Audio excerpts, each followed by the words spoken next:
Friends, आज बात करेंगे क्लास 10 की एक्सरसाइज नंबर 12.1 पे। इसमें क्या है कि दो विड्थ आपको दी गई है। एक की त्रिज्या 19 सेंटीमीटर की है।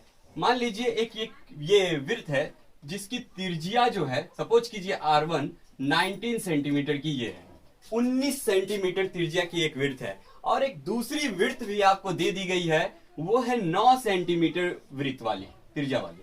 तो मान लीजिए ये इसकी त्रिज्या कितनी है, 9 सेंटीमीटर की है। तो दो विड्थ आपको दी गई है, दो विड्थों की त्रिज्याएं क्रमशः 19 सेंटीमीटर और 9 सेंटीमीटर।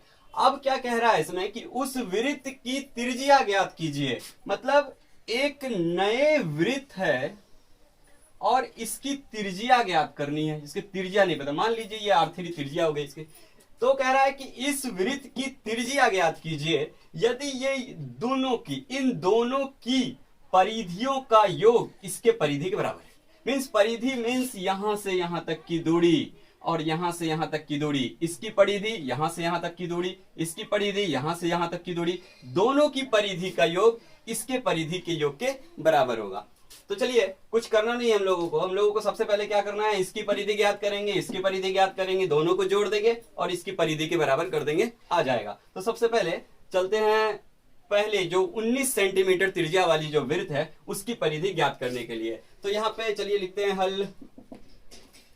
क्या लिखते हैं, 19 सेंटीमीटर त्रिज्या वाले वृत्त की परिधि। चलिए, 19 सेंटीमीटर त्रिज्या वाले वृत्त की परिधि क्या हो गया, 2 पाई। मान लीजिए R1 है तो 2 पाई का वैल्यू 22/7, R का वैल्यू 19 सेंटीमीटर। अब क्या करना है, इसकी परिधि ज्ञात हो गई। अब इसकी परिधि ज्ञात करनी है, कितनी सेंटीमीटर त्रिज्या वाले, 9 सेंटीमीटर त्रिज्या वाले। तो 9 सेंटीमीटर त्रिज्या वाले वृत्त की परिधि क्या होगी, इसका 2 पाई, ये R2 सपोज किए तो R2 बिठा देना है, 2 इंटू 22/7, R2 का वैल्यू 9 सेंटीमीटर। ठीक है, पहले वृत्त की परिधि प्राप्त हो गई, ये दूसरे वृत्त की परिधि प्राप्त हो गई ये। अब क्या करना है, ये दोनों परिधि का योग इसके परिधि के योग के बराबर कर देना है। हम लोगों ने इसमें त्रिज्या, नए वृत्त की त्रिज्या निकालनी है, इसलिए इसको मानना पड़ेगा। तो मान लेते हैं, माना कि नए वृत्त की त्रिज्या, नए वृत्त की त्रिज्या कितना है, R3, ये नए वृत्त की त्रिज्या और यही निकालना है। तो इसका परिधि क्या होगा, तो कुछ नहीं है, R3 त्रिज्या वाले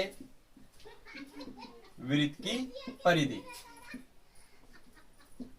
क्या, 2 पाई और R3। बस यही करना है कि इसमें ये दोनों का योग, इन दोनों की परिधियों का योग इसके बराबर कर देना है। ये दोनों तो निकाला हुआ है, ये भी निकाला हुआ है, बस ये दोनों का योग इसके बराबर कर देना, R3 आ जाएगी। देखते हैं,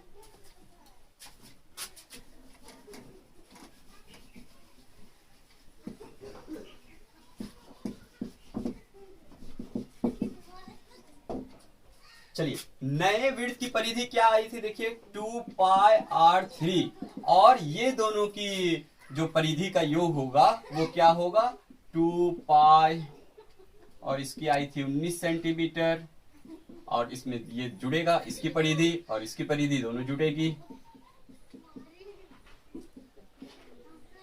अब क्या करना है, 2 पाई का वैल्यू यहाँ पे 22/7 बिठा देते हैं ताकि ये कट सकता है, दोनों तरफ से कैंसिल हो सकता है। ये मान लीजिए 2 और 22/7 क्या होगा, देखिए 2 इंटू 22/7 इसमें भी है, 2 इंटू 22/7 इसमें भी है। इसको हम लोग कॉमन ले लेते हैं, तो इसमें से 2 इंटू 22/7 आ गया कॉमन, ये आ गया 19 प्लस यहाँ से भी 2 इंटू 22/7 आ गया है, तो यहाँ पे 9 ये सेंटीमीटर। अब देखिए 2 cancel, 22/7 cancel, 22/7 cancel, R3 equal to 19 plus 8, 28 centimetre.